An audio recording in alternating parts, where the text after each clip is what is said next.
রাশিয়ার সোচিতে অনুষ্ঠিত international olympiad on climate change and environmental issues 2025-এ প্রথমবারের মতো স্বর্ণপদক অর্জন করেছে বাংলাদেশ। দেশের প্রতিনিধিত্বকারী এই দলে ছিলেন 5 জন তরুণ প্রতিযোগী। নিজেদের উদ্ভাবিত বন্যাঙ্গী ঝুঁকি শনাক্তকরণ ব্যবস্থা প্রকল্পের মাধ্যমে তারা অর্জন করেছে আউটস্ট্যান্ডিং প্রেজেন্টেশন অ্যাওয়ার্ড। আর দেশের পক্ষে একমাত্র স্বর্ণপদক জয় করেছেন তানসিন মোহাম্মদ। তরুণদের এই সাফল্যে গর্বিত পুরো বাংলাদেশ। বিস্তারিত মোবারক হোসেনের রিপোর্টে। বিশ্বমঞ্চে নিজের দেশের পতাকা উঁচিয়ে তোলা যে কোনো তরুণের জন্য এক স্বপ্নের মুহূর্ত। সেই স্বপ্নকেই বাস্তব করেছে আমাদের দেশের একদল তরুণ প্রতিযোগী।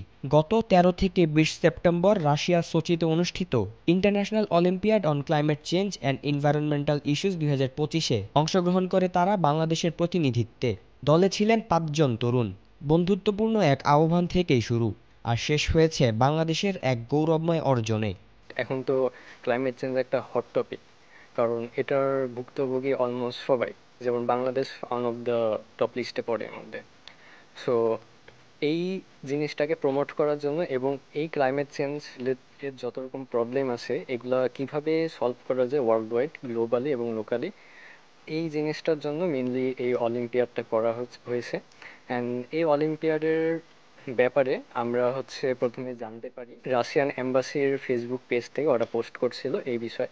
অ্যান্ড রাশিয়ান এম্বাসি অলমোস্ট ওদের সিরিয়াস এডুকেশন ফাউন্ডেশন থেকে শুরু করে যত প্রকার গভর্নমেন্ট ইভেন্ট রাশিয়াতে হয়ে থাকে সবগুলোর নমিনেশন বিভিন্ন রকম পোস্ট ওরা করে থাকে। আমাদের ওখানে একটা ল্যাবে টেস্ট দিতে হয়েছিল।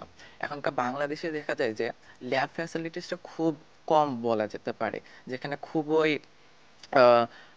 যন্ত্রপাতি বলেন বা কেমিক্যালের স্বল্পতা বা ঘাটতি রয়েছে, যেগুলো যদি আমাদের বাংলাদেশে এগুলোর ব্যবস্থা করা যায়, যেখানে আমরা প্র্যাকটিস করতে পারি এগুলো বিষয় নিয়ে, তাহলে দেখা যায় যে যখনকার আমাদের মতো রিসার্চ মাইন্ডেড বা এরকম ইয়াং মাইন্ডেড পিপলগুলো ওই জায়গাতে যাবে, তার আগে যদি এই জিনিসটা প্র্যাকটিস করে যায় তাহলে দেখা যাচ্ছে একটা আরো বেশি ভালো আউটকাম নিয়ে আসা সফল বলে মনে হয়। এটা আশাবাদী আমরা। বাংলাদেশ দল উপস্থাপন করে তাদের উদ্ভাবিত প্রকল্প বন্যাগ্নি ঝুঁকি শনাক্তকরণ ব্যবস্থা। কৃত্রিম বুদ্ধিমত্তা ও স্মার্ট সেন্সর প্রযুক্তি ব্যবহার করে এটি আগুন লাগার সম্ভাবনা আগেই শনাক্ত করতে পারে, যা বন ও পরিবেশ রক্ষায় গুরুত্বপূর্ণ ভূমিকা রাখবে। 7 দিন ব্যাপী বিভিন্ন সেগমেন্টে আমাদের ভিতরে কম্পিটিশন হয়েছে, যেখানে ইন্ডিভিজুয়াল সেগমেন্টে একটা থিওরিটিক্যাল এক্সাম দিয়েছিল সবাই, যেটা অন্যতম একটা আকর্ষণ ছিল।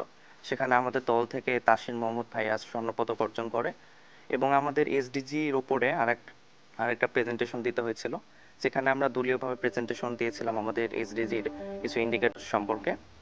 সেখানে আমরা দলীয়ভাবে আউটস্ট্যান্ডিং প্রেজেন্টেশন অ্যাওয়ার্ডটা অর্জন করেছি। নানা চ্যালেঞ্জ পেরিয়ে রাশিয়ার মাটিতে দেশের জন্য সম্মান বয়ে আনে এই তরুণরা। তাদের দাবি, বিশ্বমঞ্চে নিজেদের প্রমাণের আরও সুযোগ সৃষ্টি হোক দেশে। প্রতিযোগিতায় বাংলাদেশ দল অর্জন করে আউটস্ট্যান্ডিং প্রেজেন্টেশন অ্যাওয়ার্ড, আর ব্যক্তিগতভাবে তাসিন মোহাম্মদ পান গোল্ড মেডেল, যা বাংলাদেশের একমাত্র স্বর্ণপদক। যখন আমি শুনি যে তারপর আমার নাম ডাকা হলো, তখন আমি আসলে নিজের কানকে বিশ্বাস করতে পারছিলাম না। আমার টিমমেটরা, আমার চারপাশে তো আমরা পুরো বাংলাদেশ টিম একসাথে বসেছিলাম, আমাকে ওরা বলছে কি তোমাকে ডাকতেছে। তখন আমি দৌড়ে যাওয়ার পর মেডেল নিই, এবং যেটা সত্যি কথা যে ওভারওয়েলম হয়ে গেছিলাম, যেটা একদম বাস্তব অর্থে, যে এতগুলো হঠাৎ করে এরকম হয়ে যাব কিংবা মেডেল পেয়ে যাব, এটা তো আমি আসলে ওইভাবে বিশ্বাস করতে পারছিলাম না। যদি আশা করছিলাম, কিন্তু তারপরও বিশ্বাসযোগ্যতা ছিল না, কারণ স্বর্ণপদক কিন্তু অনেক বড় একটা বিষয়, একটা ইন্টারন্যাশনাল মেডেল। সন্তানের এমন সাফল্যে অভিভূত অভিভাবকরাও। আমি এককভাবে মেডেল পাইছি, আমি জানতাম না যে এককভাবে মেডেল দেয়। তো তখন যে আমার অনুভূতিটা কি ছিল, আমি খুশিতে কান্না করে দিছিলাম। জলবায়ু পরিবর্তনের মতো বৈশ্বিক চ্যালেঞ্জে বাংলাদেশের তরুণ প্রজন্মের এই সাফল্য প্রমাণ করে, ইচ্ছা, পরিশ্রম আর উদ্ভাবনী চিন্তা থাকলে কোনো সীমাবদ্ধতাই বাধা নয়। এই অর্জন শুধু একটি দলের নয়, এটি পুরো বাংলাদেশের গৌরব। মোহাম্মদ মোবারক হোসেন, আমরা করব জয়, এটিএন বাংলা, ঢাকা।